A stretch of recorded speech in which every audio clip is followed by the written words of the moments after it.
বিশ্ব রাজনীতির আবহাওয়া এখন এতটাই জটিল হয়ে গিয়েছে, কে কাকে সহযোগিতা করছে আর কে কাকে ভয় দেখাচ্ছে তা বুঝে ওঠা সত্যিই কঠিন। আমেরিকার প্রেসিডেন্ট ডোনাল্ড ট্রাম্প বহু প্রতীক্ষার পর চীন সফরে এসেছেন, কিন্তু অবাক করার মতো ঘটনা ঘটল ঠিক তার আসার দিনই। ট্রাম্পের বিমান নামার কিছু সময়ের পরে চীনের আকাশে দেখা গেল ভয়ঙ্কর সব যুদ্ধ বিমান। চীন উড়িয়েছে তাদের সবচেয়ে আধুনিক বোমারু বিমান H-6N, সাথে ছিল চীনের চেংদু J-20 ফাইটার জেটের এক বিশাল বহর।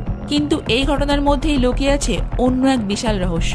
কিছুদিন আগে ট্রাম্প রাশিয়ার প্রেসিডেন্ট ভ্লাদিমির পুতিনের সঙ্গে বৈঠকে বসেছিলেন, আর তখনও এমন দৃশ্য দেখা গিয়েছিল। পুতিন পৌঁছানোর পর আমেরিকা আকাশচূড়ায় তাদের দুটি ভয়ঙ্কর বিমান বি স্টেলথ বোম্বার আর F-35B ফাইটার জেট।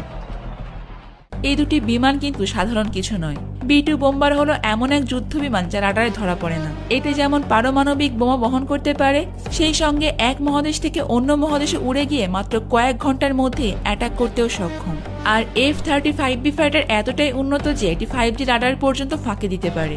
বৈঠকের সময় এই দুটি বিমান উড়ান যেন ছিল এক ধরনের নিঃশব্দ সতর্কবার্তা, বিশেষ করে পুতিনের উদ্দেশ্যে। ট্রাম্প যেন বোঝাতে চেয়েছেন আমেরিকা এখনো সবচেয়ে শক্তিশালী। পুতিন অবশ্য তা সহজভাবে নেননি। রাশিয়ার গোয়েন্দা বিশ্লেষকরা এই বিষয়টা তখনই মাথায় রাখেন। কিন্তু ইতিহাস বলে শক্তির জবাব সবসময় শক্তিতেই দেয়া হয়, আর এইবার সে জবাব এসেছে একদম নিঃশব্দে, পরিকল্পিতভাবে পুতিনের বন্ধু দেশ চীনের দিক থেকে।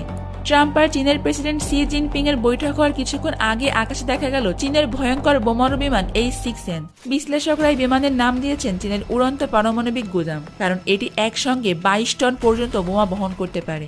শুধু তাই নয়, এই বিমান DF-26 হাইপারসনিক মিসাইলও বহন করতে সক্ষম, যেগুলো কয়েক মিনিটের মধ্যে শত শত কিলোমিটার দূরে গিয়ে আঘাত করতে পারে। এই বিমান এতটাই উন্নত যে আমেরিকার সবচেয়ে আধুনিক রাডারকেও ফাঁকি দিতে পারে। আর সবচেয়ে অবাক করার বিষয় হলো এই H-6N বোমারু বিমানে একবার জ্বালানি ভরলে পুরো পৃথিবী ঘুরে আসতে পারে। চীনের সরকারি সংবাদ মাধ্যম এই উড়ানকে বলেছেন রুটিন পেট্রোল, মানে প্রতিদিনের মতো সাধারণ নজরদারি মহড়া। কিন্তু বিশ্বজুড়ে যারা আন্তর্জাতিক রাজনীতি নিয়ে কাজ করেন তারা জানেন এটি কোনো সাধারণ মহড়া নয়, এটা একটা নিঃশব্দ বার্তা যা চীন পাঠিয়েছে সরাসরি ট্রাম্পকে উদ্দেশ্য করে। এমন ঘটনা কিন্তু ইতিহাসে খুবই বিরল। একসময় যুক্তরাষ্ট্র এবং সোভিয়েত ইউনিয়নের মধ্যে যখন ঠান্ডা যুদ্ধ চলছিল, তখনই শুধু দেখা যেত এই ধরনের শক্তি প্রদর্শনের খেলা।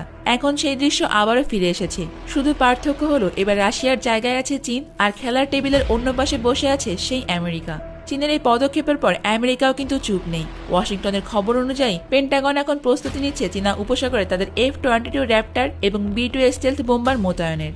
কারণ তারা বুঝে গিয়েছে চীনের এই উড়ান কোনো সাধারণ পেট্রোল নয়, এটা এক প্রকার রাজনৈতিক শক্তি প্রদর্শন, যেটা সরাসরি ট্রাম্পকে উদ্দেশ্য করেই দেওয়া হয়েছে। অন্যদিকে রাশিয়া এই পুরো ঘটনা নীরব থেকেছে, কিন্তু সবাই জানে পুতিন এই ব্যাপারটাকে ভেতরে ভেতরে গভীরভাবে পর্যবেক্ষণ করছে। চীনও